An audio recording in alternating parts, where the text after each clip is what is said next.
包咯喎。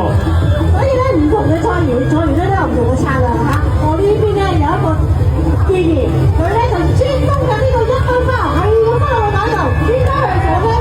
攞呢個代平安獎啊！咁樣啊！同選手都係我哋唔同嘅策略啦。係啦，而家見到咧，差唔多咧，大部分議員咧其實都已經上到頂啦。咁啊，有一啲咧就係有個策略就係攞緊呢個3分包啦，係啦，有一啲咧就係攞緊呢個9分包嘅，係啦。我見到好多包咧跌咗落地下喎，咁各位選手記住一定要將個包擺落自己個袋啊，先會計分㗎。係啊，其實咧搶包之餘咧都要 make sure 嗰啲包咧擺翻落你個包袋入邊嘅。係啊，最緊要唔好擺咗喺對手嘅袋度，咁就益咗對方㗎啦。哇！我見到啦，差唔多9分包咧都已經攞晒咁滯咯噃。記住啊！你哋一定要喺限時之內落翻你雙腳着地咧，先計數啊！